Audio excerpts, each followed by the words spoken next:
그러므로 때가 이르기 전 곧 주께서 오시기까지 아무것도 판단하지 말라.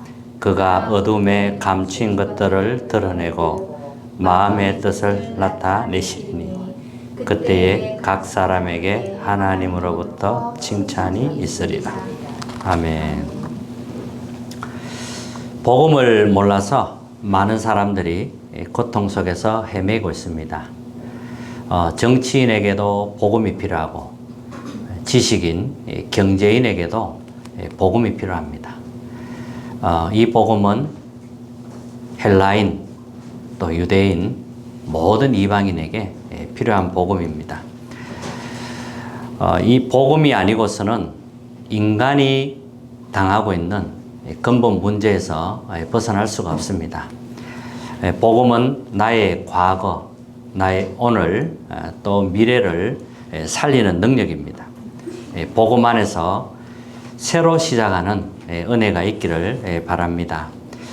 지금까지 하나님을 모르고 살았습니다. 하나님 떠나서 내가 주인이 되어 살았습니다. 사탄의 12가지 전략에 걸려서 살아왔던 겁니다. 평생 동안 이 전략에 속아서 끌려다닌 겁니다. 이걸 가지고 운명이라고 합니다. 나의 영적 상태는 죄의 권세, 또 사탄의 권세, 지옥 권세에 묶여 살아온 것입니다. 이게 눈에 보이지 않게 일어나는 영적 사실입니다. 그래서 상식적으로 이해할 수 없는 영적인 문제가 찾아오는 겁니다. 이런 나를 살리기 위해서 하나님이 독생자 예수 그리스도를 보내주신 겁니다. 그래서 복음으로 시작해야 됩니다. 틀린 동기로 시작하면 실패하게 되죠. 사단의 것으로 하면 실패하게 됩니다. 하나님이 복음 안에서 주시는 것으로 시작해야 됩니다. 그리스도에 대해서 5가지를 알아야 되는데 그게 영세전 그리스도입니다. 아담의 후손 다 죄인입니다. 영세전 그리스도께서 오셔야 되는 거죠. 아담의 후손은 구원자가 될 수가 없습니다. 영세전부터 존재하신 그리스도가 오셔야 되는 겁니다. 이 그리스도께서 약속대로 성육신하신 겁니다. 성령으로 잉태해서 이 땅에 오신 겁니다. 그분이 고난받으시고 십자가에 지시고 부활하신 겁니다. 부활하신 주님께서 우리와 함께 하시죠. 믿는 자 속에 성령으로 역사하는 겁니다. 그 이름으로 기도할 때 우리가 응답을 받습니다. 그리스도의 이름은 만물이 복종하는 이름입니다. 또 그리스도는 재림주로 오십니다. 그리고 많은 사람을 이제 부활시키는 그리스도이지요. 이 그리스도 안에서 우리의 인생이 있는 겁니다. 이 그리스도 안에서 나의 여정을 가는 겁니다. 신앙생활은 여정을 가는 겁니다. 세상의 길을 따라가는 게 아니고 하나님이 주신 복음 안에 있는 그 여정을 따라가는 겁니다. 그래서 우리는 393 이 언약을 굳게 붙잡는 거죠. 이 언약 속에서 여정을 가는 겁니다. 성삼위 하나님이 나와 함께 하는 거죠. 창조의 말씀으로 그리고 구원 사역을 이루시며 성령의 능력으로 믿는 모든 사람에게 함께 하는 겁니다. 이러니까 이제 보좌의 축복이 따라오게 되고 하나님의 나라가 이루어지게 되고 이런 일이 계속 일어나는 겁니다. 그래서 삼시대 살리게 되는 겁니다. 자, 신앙생활을 잘하는 사람들의 특징이 있습니다. 많은 일을 한 게 아니고요. 하나님이 가장 원하는 것을 붙잡은 사람입니다. 그 사람이 신앙생활을 잘합니다. 아무리 작은 일이라도 하나님의 계획과 맞으면 그게 축복이 됩니다. 그리고 아무리 크고 옳은 일이라도 하나님의 계획과 맞지 않으면 아무 소용이 없는 겁니다. 하나님의 계획을 발견하는 것이 가장 중요합니다. 그래서 하나님의 계획과 맞아야 되는 거예요. 하나님이 원하는 것을 발견해야 됩니다. 자, 하나님의 비밀을 맡은 그리스도의 일꾼이라는 말씀이 오늘 나왔습니다. 그리스도의 일꾼은 이제 항상 세 가지를 생각해야 됩니다. 그리스도의 일꾼은 영적인 힘을 얻는 사람입니다. 영적인 힘이 있어야 돼요. 영적인 힘이 없으면은 이제 속이는 흑암의 세력을 이길 수가 없습니다. 영적인 힘이 있어야만 영적 싸움할 수가 있죠. 우리의 싸움은 하늘에 있는 악의 영들, 흑암 세력과의 싸움입니다. 이 영적 전쟁을 해야 됩니다. 그래서 힘이 있어야만 우리가 영적으로 이길 수가 있습니다. 그래서 이제 영적인 정복까지 하게 되는 거죠. 그래야만 이 사탄의 망대를 실제로 무너뜨리게 됩니다. 그리스도의 일꾼은 남은 자요, 순례자요, 정복자의 길을 가는 사람입니다. 남은 자의 정체성은 오직 그리스도입니다. 그리고 하나님의 나라, 오직 성령. 이게 남은 자의 정체성입니다. 왜 오직이냐? 사람들은 다른 것으로 각인이 되어 있습니다. 이 각인을 바꿔야 됩니다. 자신이 경험한 것으로 또 세상의 것으로 인본주의로 각인이 되어 있습니다. 이것을 하나님의 것으로 바꾸는 겁니다. 그리고 하나님의 나라, 하나님 나라의 일이 우리의 것입니다. 그리고 오직 성령입니다. 예수님께서 아버지 약속하신 것을 기다리라 이렇게 말씀하셨습니다. 우리가 누려야 할 것이 오직 성령입니다. 그리고 순례자의 정체성은 뭐냐? 수용하고 초월하는 겁니다. 왜 수용하고 초월해야 되느냐? 하나님의 답을 그래야 얻을 수가 있습니다. 수용하고 초월해야 답을 얻습니다. 왜 수용해야 되냐면 순례자는 많은 문제를 만나게 돼요. 그래서 수용하고 초월해야 됩니다. 그러면 하나님의 답을 얻게 되는 거죠.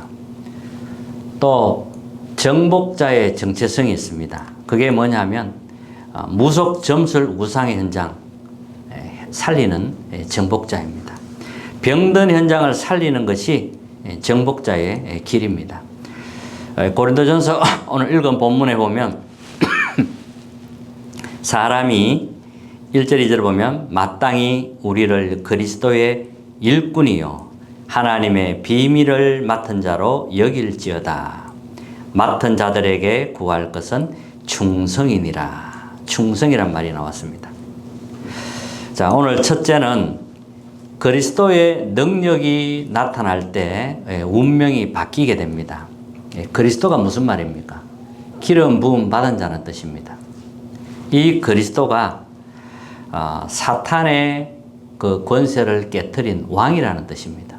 그리고 모든 재앙과 운명을 바꾸는 제사장이라는 뜻입니다.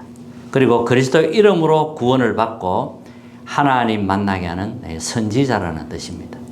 이 세 가지 합친 단어가 그리스도입니다. 이때 보좌의 축복, 시공간 초월, 237의 능력, 빛이 비치게 되죠. 그리고 나와 교회 현장에 전무후무한 응답을 누리게 됩니다. 불신자들이 보고 이 사람이 그리스도인이구나 알게 되는 겁니다. 자, 그러면 두 번째는 하나님의 비밀이 전달돼야 됩니다. 고린도 교회가 이제 분쟁이 일어났습니다. 막 싸움을 하는 거예요. 게바파, 아볼로파, 바울파 이렇게 막 나눠서 막 분쟁을 막 하는 겁니다. 이것은 옳은 게 아니죠. 이거는 사람의 동기입니다. 사람의 동기를 가지고는 세상을 변화시킬 수가 없습니다. 우리는 하나님의 동기를 붙잡아야 됩니다. 하나님의 동기를 붙잡는 걸 가지고 비밀이라고 합니다. 하나님의 동기와 맞아야 되는 겁니다. 아무리 좋고 옳은 거라도 하나님의 동기와 맞지 않으면 소용이 없습니다. 하나님의 동기를 붙잡을 때 불신자가 보고 깨닫게 됩니다. 요셉은 긴 여정을 걸어왔습니다. 결정적으로 이제 바로왕 앞에 서게 됩니다. 바로 왕이 요셉에게 물어요. 네가 그렇게 꿈 해석을 잘하느냐 이렇게 물었습니다. 그때 요셉이 제가 하는 게 아니라 하나님의 지혜로 꿈을 해석했다 이렇게 이야기했습니다. 하나님께서 당신이 꿈을 알게 하실 것이다 이렇게 이야기를 한 겁니다. 이렇게 해서 바로 왕의 꿈을 해석하면서 앞으로 일어날 일들을 정책을 내놓으면서 전 세계 살리는 그런 정책을 내놓게 되지요. 이 바로 왕이 이때 이제 감동받게 되는 겁니다. 바로 왕이 한 말이 하나님의 영에 감동된 사람을 우리가 어찌 찾을 수 있으리요? 이렇게 말을 합니다. 이것이 하나님의 비밀을 맡은 자입니다. 자, 이런 일이 일어나야 돼요. 하나님의 동기를 붙잡을 때 하늘의 군대가 동원됩니다. 하나님의 동기를 붙잡을 때 출애굽의 역사가 일어나게 됩니다. 하나님의 동기를 붙잡으면 여리고가 무너지고 요단이 갈라지는 그런 역사가 일어나게 됩니다. 하나님의 동기를 붙잡을 때 일어나는 거지요. 자, 그러면 세 번째는 맡은 자에게 구할 것은 충성이니라 그랬습니다. 하나님의 비밀을 맡은 자는 하나님의 절대 계획을 가진 사람입니다. 하나님의 절대 계획을 가진 사람을 하나님이 쓰십니다. 하나님의 절대 계획 가진 자는 하나님이 인도를 하십니다. 하나님의 절대 계획은 오직을 아는 사람입니다. 무엇이 오직인지. 오직을 발견한 사람은 하나님의 절대 계획을 발견한 사람입니다.